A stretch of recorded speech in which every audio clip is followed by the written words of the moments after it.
Coronavirus, we're all told to stay inside and quarantine. For many adults, that might mean being alone for days.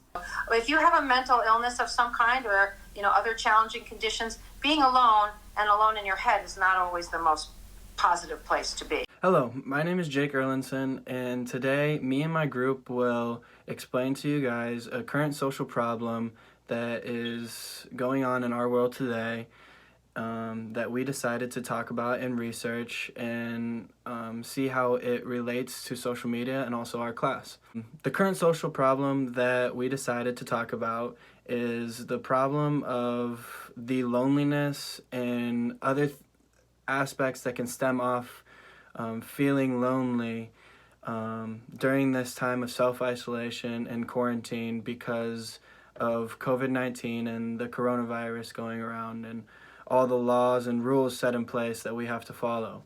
Dr. Alexander Danvers, author who also has received his PhD in social psychology, wrote an article in Psychology Today that explains how loneliness is actually a serious health risk and that we need to be aware of not only ourselves when we feel loneliness, but also the people around us when they feel loneliness too, because it can cause health risks. It actually increases the risk of death in elderly people.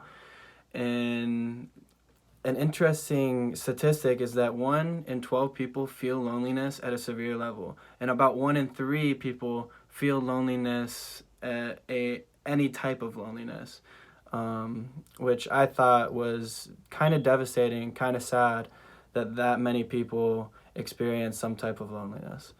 Loneliness also tends to leave people feeling depressed, and it can lead to depression and anxiety, and that's what I meant when loneliness has other aspects that stem off of it.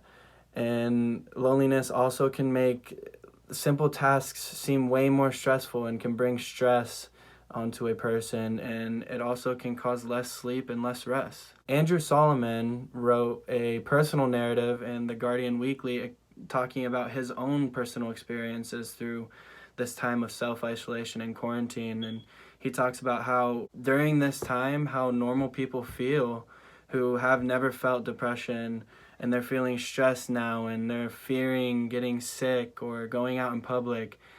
He explains that that's how he felt before this all happened, and now that his depression before has kind of escalated now that this quarantine has happened, because he's having to self-isolate from his wife and his children because he went on a trip and he is having to do the self-isolation for 14 days. And so his depression has escalated, and it's been hard for him to cope and adjust and adapt to these rules that are set in place.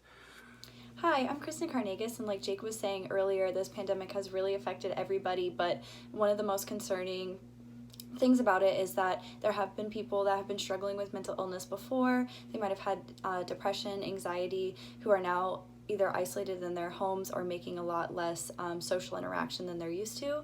So this can trigger a lot of people, maybe develop some other symptoms as well. And the CDC actually came out with a website to help people cope throughout this time that might be in isolation or just need some help getting through this. So on the website as well, it does cite that they believe that older people with a chronic disease are more likely to develop a mental illness during this period of social isolation and social distancing, just because they are more likely to get COVID-19, so they're staying home. Many older people are isolated in their houses, not being able to see people like they're used to or doing their normal routines. So Joey's actually going to talk about a local story from Bowling Green about a woman who has been in social isolation by herself in her house, but how the social media and the effects of technology have increased her social well-being while home by herself.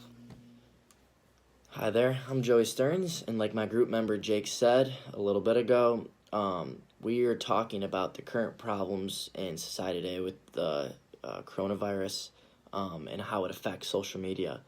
And, it can affect, it's affecting everyone across the globe, but even people in our own community that we have looked up and found some interesting information on.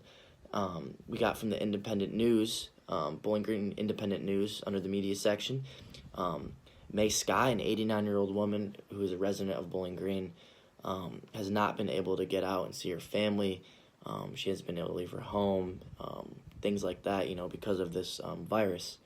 And, there's a big positive effect to this because her son actually recommended, she only would use her telephone really to make calls and things like that. But now her son got her linked with Facebook and Pinterest to keep her busy, to fall into that loneliness and depression that Jake had mentioned earlier that has been stemming off lately. So social media's effect has been absolutely tremendous. She's been able to connect with her family on Facebook. Her son called her and helped her set it up over the phone, because all she has been doing previously to that was, she was knitting a lot, making things for her garden, and that can only last so long.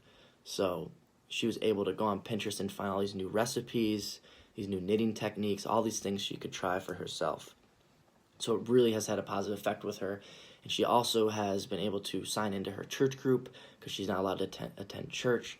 As an 89-year-old woman, not being able to attend church is a pretty big deal, at least from what I've seen and, in my history with my grandma and things like that.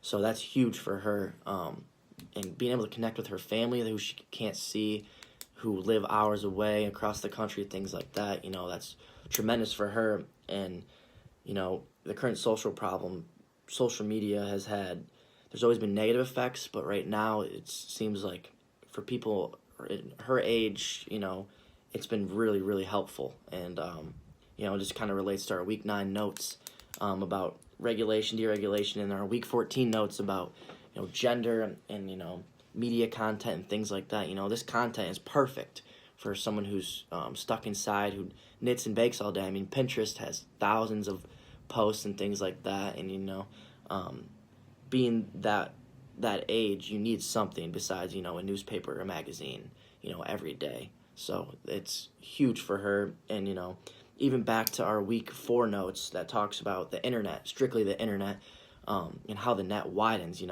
It widens so quick. And for something like this to happen, it's been tremendous, and it helps broaden the spectrum for people, of all ages, just like in the Week 14, the gender, media, and age content, you never would expect someone of 89 years old to go out and want to pursue, a Facebook profile or get involved in social media. And the best part about this is that after the fact, in the article, she explains that, even if this stuff does end soon, or, hopefully when it does end, she's going to continue to keep using Facebook and Pinterest and Twitter and anything, because she didn't know about all this stuff beforehand. So the current social problem with social media really is helpful towards social media. The current social problem alone is not particularly that great at all, but social media has been a huge, huge help to stay out of that depression and loneliness that Jake talked about.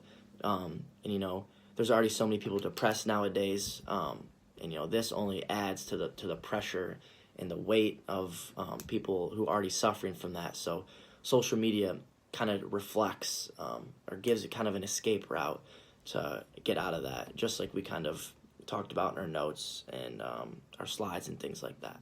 As you can see in the local news story in our class notes, there are a lot of positive effects for using social media and technology, and the CDC has actually put out a supporting your loved ones section under that website I was talking about. So if you go to the supporting your loved ones section, the CDC actually recommends to call your loved ones often, text them, and even to use social media. So this is a great way to stay connected, meet new people through social media.